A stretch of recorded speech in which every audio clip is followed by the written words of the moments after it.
Welcome to the TLT Movement Podcast, a podcast for tomorrow's leaders today. In this episode, we have a very special guest, Mr. Denis Estimon. What's going on, bro? Oh my gosh, I'm so excited to have you on the show. Now, Denis, he's a really humble guy, but look, he is a movement maker, and he's even a big part of TLT's success, the TLT movement. He came up with our slogan. He's on our board. And we are so lucky to have him, and we'll get into the show right now. Anything challenging is going to be hard. But so what? Hard could be the new fun. Ask not what your country can do for you. Ask what you can do for your country. Who's going to carry the boats? Endeavor to persevere. If you want to be a good leader, you have to understand human nature. I never look back. It distracts from the now. All right, first off, thank you for coming, man, for driving to our home. It's a beautiful house. Through the snow. Like, you literally went over the river, through the woods. To grandmother's house. Now I'm here. Yeah, man. Happy to see you, brother. Yeah, dude. I'm so happy to be here. This is awesome. I'm so glad that we could make this happen because you are a very interesting young man. And I say young because you are 24 years old. 24, and you have already lived so much of a life. Now, we'll get into your movements and some of your successes a little later on. But I want to get into who Denis Estimon is. How did you become this man that you are today? What did your childhood look like? So I am a husband. I am a father of two. I am a girl dad. And I am a movement that I'd say a lot. But yeah, I guess, my story starts off in Haiti. If you know anything about Haiti, it's a country that's known for its corruption, unfortunately, for things like earthquakes and some of the disasters that have happened in the past few years. Mm-hmm. But for me, it was home, right? For me, growing up, we were kind of privileged in the sense that my dad had a very good job. So we lived well.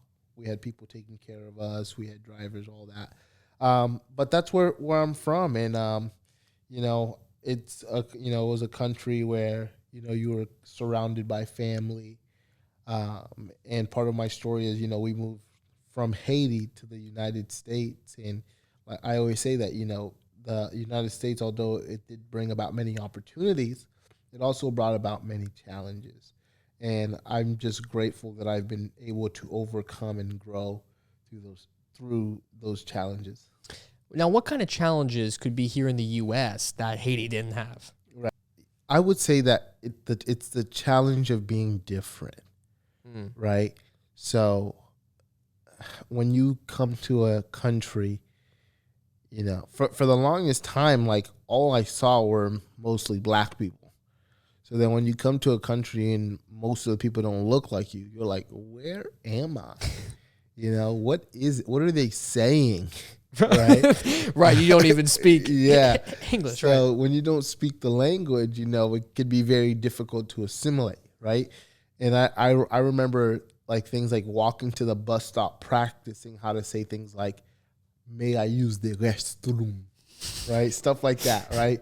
Because I'd be in class needing to pee and I wouldn't know how to say it, so I wouldn't say anything, right? So that's, some of the challenges. And again, it's like people judge what they don't know or what they're not familiar with, right? But through that, I think that's what kind of led me to become who I've become, right? I say it's the challenges. I say that, yes, life has kind of thrown me different things that I couldn't see coming and difficult situations, but it's kind of like playing, a game of cards, right? My family and I, one of the things that we commit to is, like, we're at the table every day, but we also commit to playing Uno every single day. And the thing about Uno, sometimes, you can't control the cards that you get. Sometimes you'll get cards thrown your way. Sometimes you have to pick up some cards. But what I realized, it's actually not about the cards that you get, but it's actually about how you use the cards. You can have a great hand and still lose the game, or you can have a very poor hand or have to pick up a lot of cards and still win the game. So again, it's not about the cards that you get. It's not about the challenges that you face. It's not about the situations that you got yourself into. It's not about the mistakes that you made that you thought that mistake made you, right? But it's about what you do. So for me in my life, yes, I always had this understanding that I couldn't control the outcomes, but I could control my outlook. And I was not responsible for what other people thought about me. I was not responsible for what other people said to me. The only person that I was responsible for was myself. So when I faced this situation, it was like, what am I going to do about this, right? And I still carry that same posture to this day. But I think part of my story, when you've had to do that from such a young age, right, it kind of, you grow up a little quicker. Sure. Right? I was the kid that was telling other kids that Santa Claus is not real, right? Oh, you were that guy? Yeah, I was that guy. But yeah, man, it's like tough times can make some tough people. Oh, for sure. I think it's actually a very important and crucial ingredient into making somebody great is the challenges and the struggles that they have to go through to become that person. Oh, for sure. And like, just think about everybody that has ever done anything significant, whether you go from Martin Luther King to Jesus, right? They all had to, Jesus most of all, they all had to face some pretty hard things. Yeah. Literally. Yeah. They had to face some pretty hard things, but to do some pretty great things in the process. So it's like one of the things that you'll hear Dr. Andre always say is like, do hard things, And when you do hard things, you'll be surprised with you'll be surprised with yourself, right? You'll be surprised with what you think, like what you can do. And now I kind of live in this place that like, there's nothing I can't do, right? So if I have this idea to go do a software or make an app or do this or do that, like this year I launched something called Canva for Churches, right? And it's basically a design library because pastors and church leaders, they have a hard time creating graphics. So I created this thing. I put literally hundreds of my own graphics that I did by hand, and I put it on a platform. I made it for free. In less than a week, over 1,000 people in 20 different countries were using it, right? So, and that's the thing. It's like, so whatever season I'm in, I just try to find a way to add value. And I never stop adding value. So I get an idea, I'll execute on it, or I'll try it. Immediately. Right? Yeah, immediately. And maybe I won't stick with it, right? And this is the thing too, is like, I know that I'm young, right? I don't really ever think about my age, but I've kind of always kept this mindset. It's like, okay, I'm 24. Who does Dennis want to become by the time he's 34, right? So now my season, even though I have my kids, my wife, this season is, let me never stop learning. Some people stop learning as soon as they do the tassel turn, right? Or they put on the cap and gown, or maybe they quit before that, right? But for me, my learning didn't stop at the diploma, right? So that's what I would say to the people listening today is like, educate yourself. Don't stop learning. So part of the reason why I've become who I've become is I've committed to progress every single day.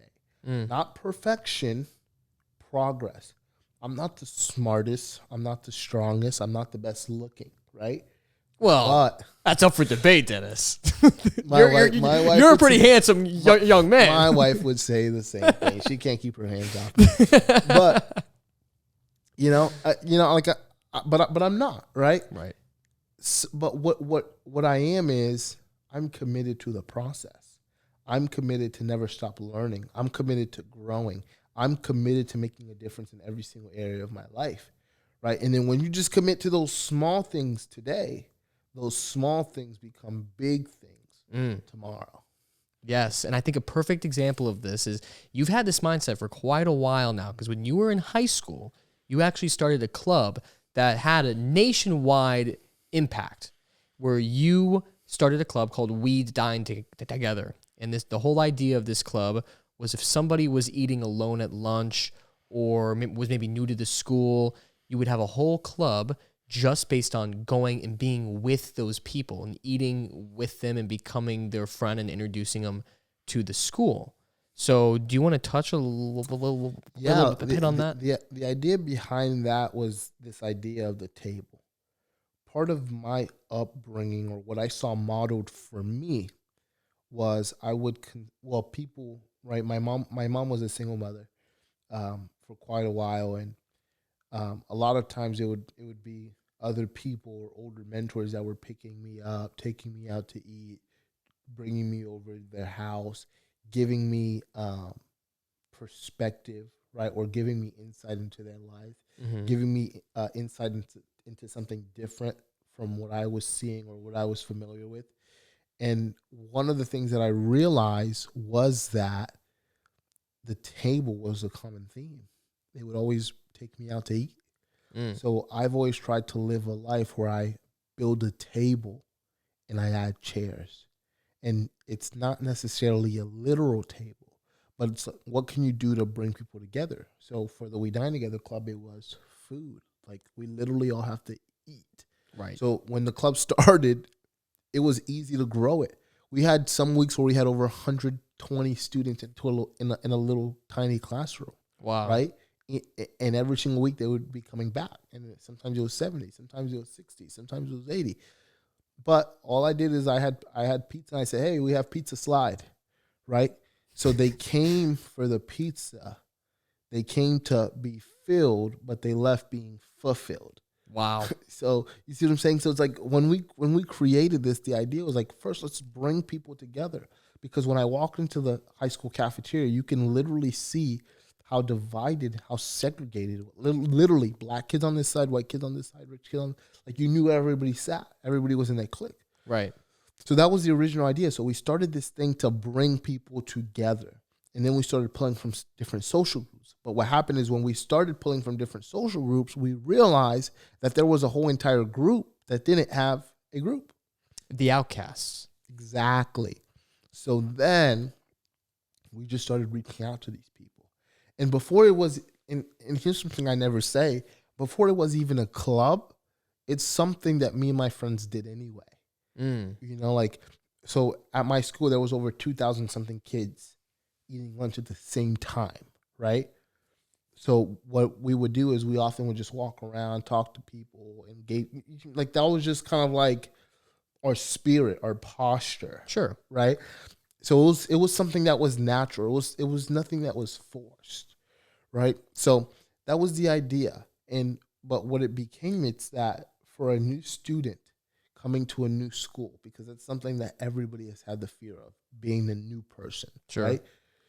So what would the world look like if you can go to a new school and you knew already that there was somebody waiting to meet you? Wow. Game changer. Totally. And then let's say if you're experiencing social challenges or difficulties, or you didn't know where you were going to go for lunch, or you don't have any friends and you were afraid of being by yourself, you knew there was a room that you can go to and you can either be a stranger in the back, right? Well, if I was in the room, you weren't going to be a stranger in the back because I literally forced everybody to talk. We were playing games. We were doing a bunch of crazy stuff. We were lit. But, but you knew there was a place, a safe haven. Right. So for the new student, it was a welcoming committee. For the person experiencing some challenges or social difficulties, it was a safe haven. And for the school, it was a catalyst for change. And what happened in one school in Boca Raton has spread not just in the U.S., in Canada, across the globe, in China. A lot of places have adopted it. And even from that, some people even started their own movements or started their own clubs. But all, through all that, like, the best thing is the great stories that have come from it. I want to hear what fruit came from it, like maybe a story that you experienced firsthand, because I can imagine this having an impact, but how big of an impact can this have on a kid? So, I mean, there's a story of the person that walked into the We Dine Together Club, comes back the following week and says that the week that they first came, that's the week that they were planning to end their own life. Wow. Right? But they experienced a community. And that has happened multiple times, right? But one of the stories that I remember was like one of the first kids I ever sat with. You know, I walk up to him. I'm like, yo, man, what's good? What's up? This dude looks at me and he looks back down at his food. I'm like, what is this guy doing? I'm like, yo, man, what's up? What's good? He looks at me and he looks back down at his food. But in that moment, I did something that most people wouldn't do. I sat down anyway. And see, what happens is when you take a seat, you're actually taking a stand for something. That's a whole nother conversation for later. But when I sat down with him, I kept coming back every single day of that week. And it got to that Thursday or Friday or something like that. And he said, why are you sitting with me? I said, dude, we're friends. And then in the middle of the courtyard, this dude starts crying. And I'm like, what is going on here? Right? I'm going to start scooting over, make sure I'm not, charged for anything. But no, in all seriousness, he's like, in 3 years of being in that school, you were the first person to ever sit with me. Wow. 3 years of being in that school, I was the first person to ever sit with him. And that's not even the best part of the story. The best part of the story is then the next week, he comes to the club the next week. Then the following week after that, he brings 2 more people. Wow. And he says, I saw them in the courtyard and I invited them to come. See, that's the power of the table. That's the power of community. That's the power of cultivating connections with people. That's the power of being a movement that you don't have to necessarily think up like, oh, how am I going to make a difference? You just find unique ways to make a difference along the journey. Yes, and in your case, you played into a strength that you were already doing, and you just scaled that. So you were already naturally going to people sat at lunch, and you thought, hey, like we could probably expand this. And now it's in all these different countries, all these schools. So awesome. And to my understanding, you have been building movements kind of everywhere you go. Like you've been helping with the TLT movement over the years. You've come up with a lot of our slogans and all this. How does a listener viewing this right now, how would they start a movement? I mean, what even is a movement? So when I started writing my book, I started writing it from this topic of from move to movement. Part of my story is I moved from the United States to Haiti. I was a kid that couldn't speak the language. Now I've spoken all over the country. You mean from Haiti to the United States? Yeah. So I went from move to movement. If you want to see a movement take place in your life, you first have to move. Life requires movement. Everything in the planet right now is in constant movement. The earth is in constant rotation. Water, when it freezes, the water underneath it is still moving. And in the Bible, we know that the earth was without form and void, but the Spirit of God was moving over the water. So movement requires, to see a movement take place in your life, you have to be willing to move. You have to be willing to move out. You have to be willing to move up. You have to be willing to move forward, and you have to be willing to move on. So move out means what? Wow, that's some bars right there, man. That's good. So move out, right? Move out means moving out of your comfort zone, right? That's something that no matter what stage in your life, you're going to have to do it, right? So for me, or in the We Dine Together Club, one of the things that I learned is we had to have the courage to move, right? We had to have the courage to care for people enough for us to step out of our comfort zone and even risk create the possibility of being rejected. Because when we go up to someone and say, hey, can I sit with you? Like, no, get away from me. Sure. It's going to happen. But you have to have the courage to care enough, right? So we moved out, right? Or for me, like I had to move out of my comfort zone and start speaking. I wasn't a speaker. I didn't have intentions about being a speaker. But I was literally just trying to figure out, like, how can I help these kids every single week? So I would write these little messages. I would play a little video and give them a point. I would try to think of some examples. Like the very first message that I said, the very first real speech I gave, I said, we're all gonna die. That's how you started it, or what? Basically. Oh my! And gosh. I said, when you're on your deathbed, you're not gonna take your phone out and take a picture for Snapchat, right? That's what probably said. You're not gonna take a Snapchat, when you're on your deathbed, but you're gonna think about the relationships and that's how I opened it up. So that's the first thing, is getting out of your comfort zone, moving out of your comfort zone. Or maybe you're in college, right? Maybe the step is moving out of your parents' home. Sure. Right? So just move out, right? Get out of your comfort zone. Then next thing is move up, right? Pick something that you're passionate about. Get a skill and start moving up. Move up in knowledge. We live in the information age where everything is accessible. Yes, Yeah, exactly. And free. Exactly. So move up, right? Like, you don't have to stay where you started, and you don't have to stop where you are. So yes, move out, but you should be moving up. One of the best ways any person can move up, maybe you're listening to this and you're like, hey, I don't know what I want to do yet. Well, here's what I would tell you. Elevate your thinking, right? Because here's what happens. When you elevate the way you think, you elevate everything else, right? When you elevate your thinking, you elevate your life.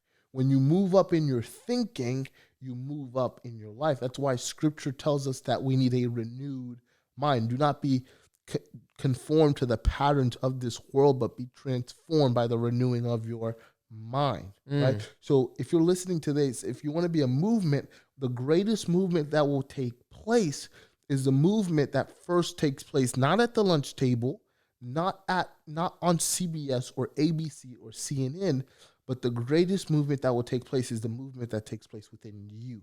And that movement that takes place within you is the movement that takes place within your mind. Because from your mind comes your actions. From your actions comes your habits. From your habits, that becomes your character. Your character is who you are. Wow. So move out, move up.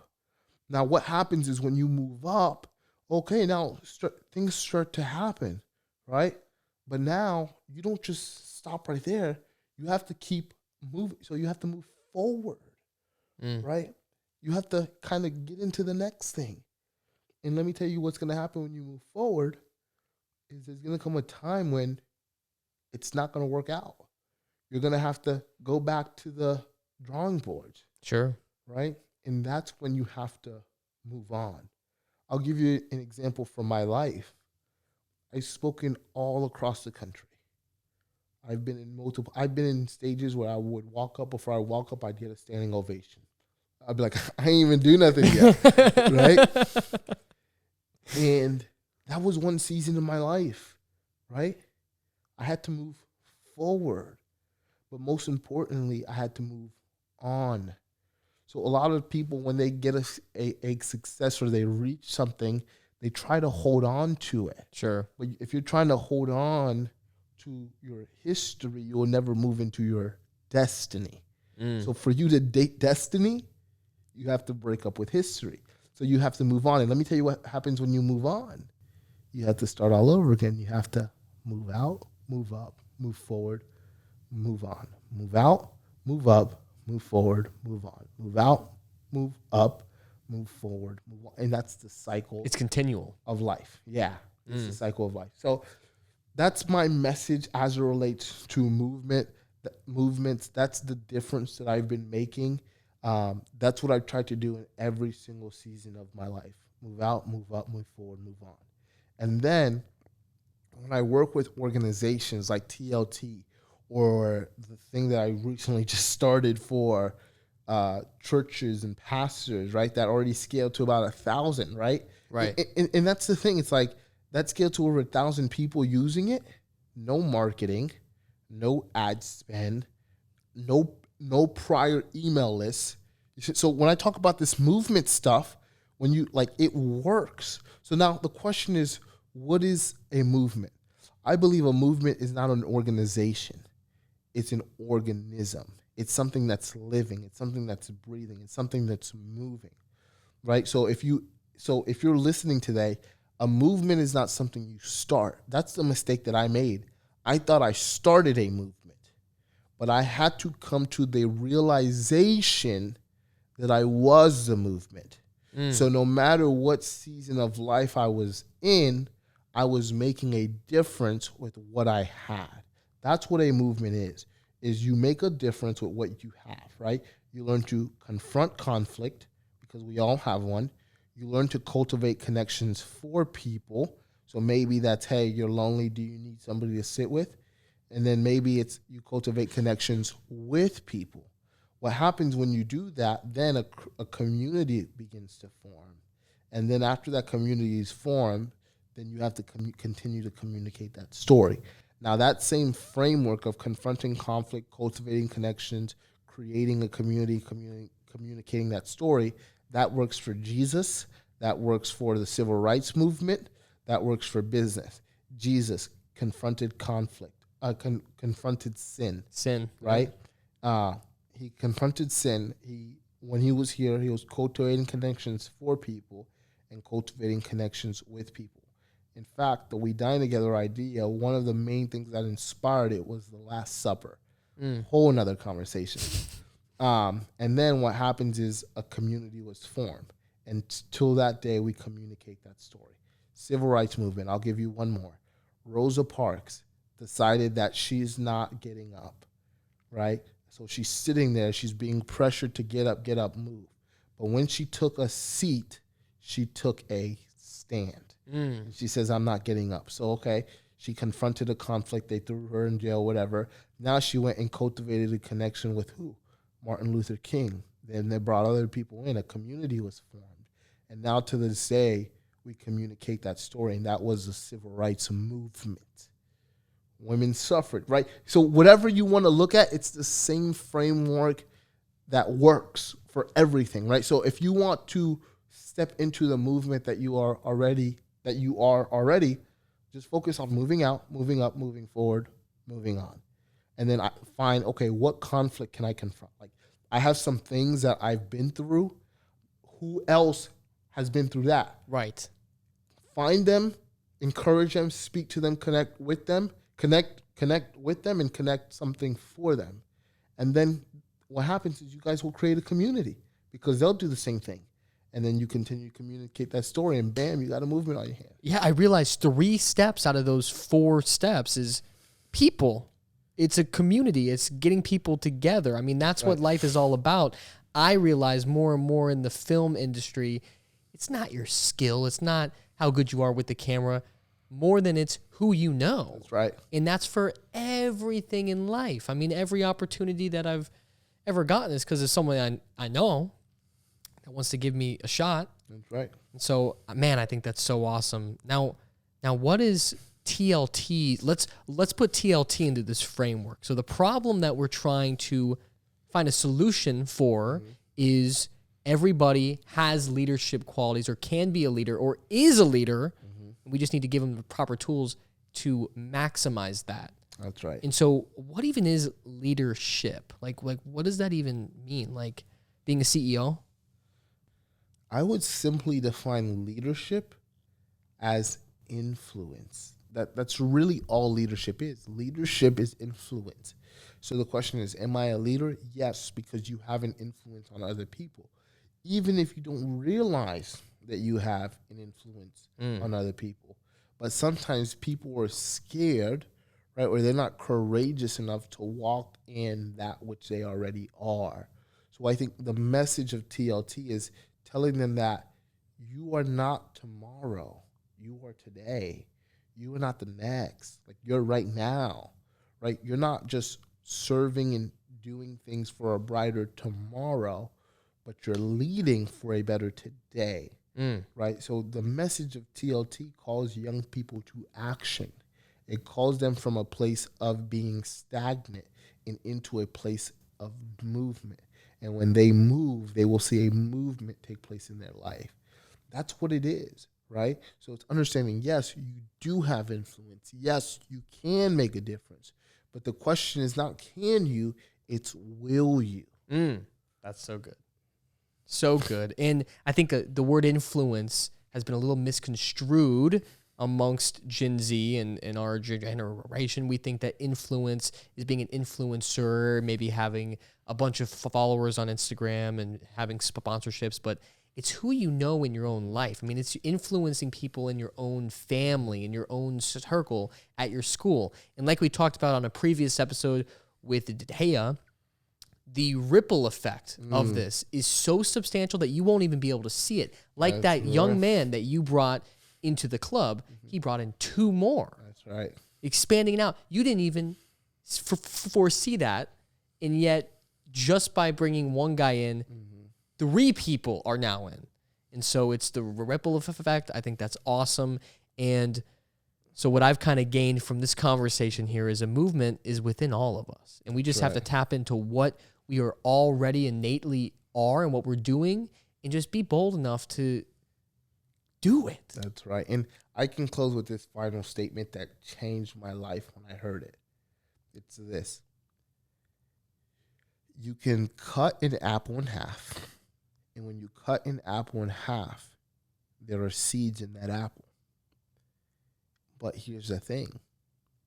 Although you can count the number of seeds within the apple, you can never count the number of apples in a seed. So you have to realize that you listening today, that you are a seed. You are a movement. And you can count the number of seeds in the apple.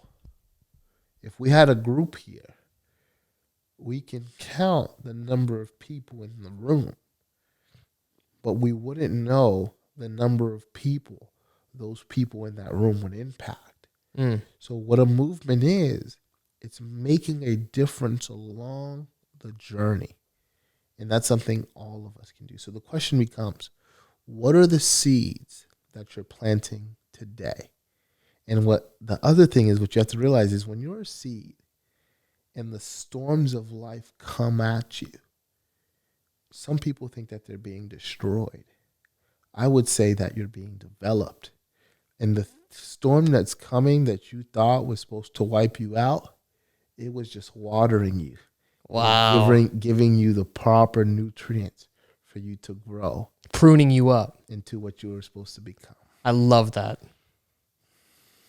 Excellent episode. Thank you, Dennis. Another one.